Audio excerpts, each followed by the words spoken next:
Welcome to all. इस presentation में हम एक न्यूमेरिकल लेके आए हैं सेंट्रीफ्यूगल पंप्स के ऊपर।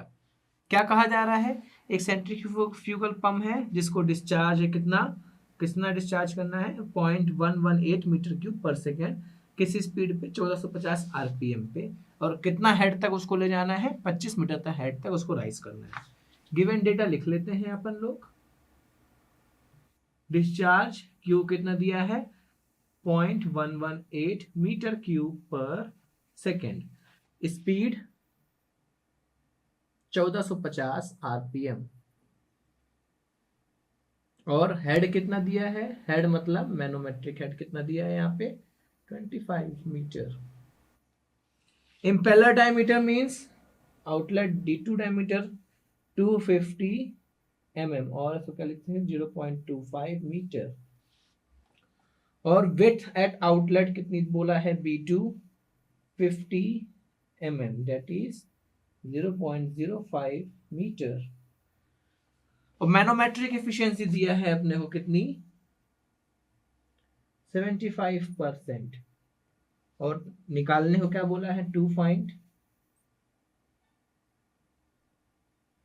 पहली चीज क्या निकालना है when angle eight outer periphery of the impeller. When angle eight outer periphery means 5।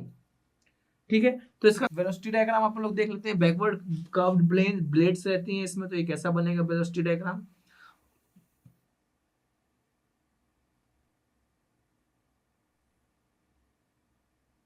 इसमें आपको पता है मैक्सिमाइज लॉसेस को मिनिमाइज करने के लिए, एफिशिएंसी मैक्सिमाइज करने के लिए रेडियल एंट्री लेते हैं। रेडियल एंट्री लेने से क्या होता है अल्फा 90 डिग्री पे हो जाता है और VW1 0 हो जाता है। तो ये आपका क्या रहेगा VR1 दैट इज थीटा, यहाँ पे U1, और यहाँ से आपका VF1। ठीक है, VW1 यहाँ पे 0 अल्फा 90 डिग्री हो जाता है। यहाँ से जब ये निकलेगा तो ये आपका VF2, और ये इस डायरेक्शन में VR2 और इस डायरेक्शन में VR1, V2 और ये VR2। यहाँ से यहाँ तक आपका क्या रहेगा VW2, और ये पूरा जो रहेगा वो क्या रहेगा U2। ठीक है, तो ये वाला एंगल क्या रहेगा VR2 के साथ जो एंगल बना रहा है वो 5, यही एंगल अपने को निकालना है। तो ये वेलोसिटी डायग्राम आपको क्लियर है, कंफ्यूज मत होइएगा। बिल्कुल उल्टा चलता है पंप्स टरबाइन के।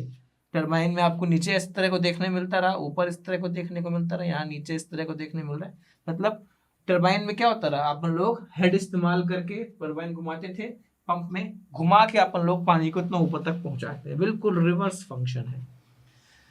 ठीक है, तो सबसे पहले U2 अपना कितना हो जाएगा, अपन लोग U2 जानते हैं, कैसे निकाल लेंगे U2 पाई D2 n अपॉन 60, क्योंकि D2 भी है और n भी है अपने पास।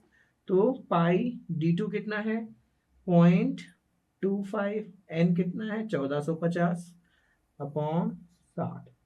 तो U2 कितना हो गया 18.98 मीटर पर सेकेंड अपने को मिल गया U2। अब डिस्चार्ज पता है अपने को कि डिस्चार्ज अपन लोग, और ये एक और चीज सेंट्रीफ्यूगल फॉर्म मैंने आपको पहले ही बताया, बिल्कुल अपोजिट है किसका, टरबाइन का तो अपोजिट है, बिल्कुल अपोजिट है किसका inward radial flow reaction turbine का बिल्कुल उल्टा है, inward radial flow reaction turbine के। तो उसमें अपन लोग डिस्चार्ज कैसे निकालते थे Q is equal to pi D1 B1 BF1 और V2 D2 BF2। तो यहाँ पे पाई D2 B2 VF2, क्योंकि अपने को D2 B2 दिया है, Q दिया है, तो VF2 यहाँ से निकल जाएगा। तो VF2 कितना हो गया Q upon pi D2 B2। ठीक है, तो Q कितना है 0.118 अपॉन पाई, D2 कितना है 0.25 इंटू 0.05 VF2। तो VF2 कितना आया 3.0 मीटर पर सेकेंड। ठीक है, फिर उसके बाद अपने को निकालना क्या है, एक्चुअली ध्यान दीजिए, अपने को फाई निकालना है। फाई निकालने के लिए अपने को क्या होना चाहिए VW2 होना चाहिए, तब ना अपन लोग को ये वाला एरिया नहीं मिल पाएगा। U2 माइनस VW2 करेंगे तो VW2 कहाँ से निकलेगा? फाई निकालने के लिए अपने को VF2 चाहिए था, U2 चाहिए था, VW2 चाहिए था। U2 और VF2 निकाल लिया, VW2 अब निकालेंगे। VW2 मैनोमेट्रिक इफिशियंसी से, इफिशियंसी मैनोमेट्रिक कितनी है? GHM अपॉन VW2 U2, यही एफिशिएंसी आपको बताई थी। उसमें क्या होता था? उल्टा होता था, VW1 U1 अपॉन GH, यहाँ पे VW2 U2 upon GHM upon VW2 U2, क्योंकि यहाँ पे वहाँ पे VW2 0 होता था, यहाँ VW1 0 हुआ है। तो यहाँ पे वैल्यूज पुट करें। Manometric efficiency 75%, that is 0.75, G 9.81 into HM कितना दिया है अपने को? 25 metre upon VW2 into U2 कितना? 18.98। तो VW2 यहाँ से अपने को निकल जाएगा कितना? 17.23 मीटर पर सेकेंड। ठीक है, ध्यान दीजिए कि VW2 यहाँ पे छोटा है, U2 यहाँ पे बड़ा है, तो ये चीज यहाँ पे भी आपकी रिफ्लेक्ट होनी चाहिए। न्यूमेरिकल डेटा जो यहाँ पे आप बनाए हो, अगर नहीं बनाए तो आपको उसको मिटा के फिर से सही करना पड़ेगा। तो आउटलेट वेलोसिटी ट्रायंगल से अपने को tan theta is equal to कितना मिलेगा? tan phi is equal to कितना मिलेगा? VF2 upon U2 minus VW2। तो tan phi is equal to VF2 कितना है? 3.0, U2 कितना है? 18.98 माइनस 17.23। तो यहाँ से फाई में डायरेक्ट लिख रहा हूँ, कितना आएगा? 59.74 डिग्रीज और 59 डिग्री 44 मिनट। ये आपका रिक्वायर्ड आंसर है जो अपने को चाहिए था। सो आई होप ये न्यूमेरिकल आपको समझ में आया होगा, बहुत इजी था। Thanks for paying your attention.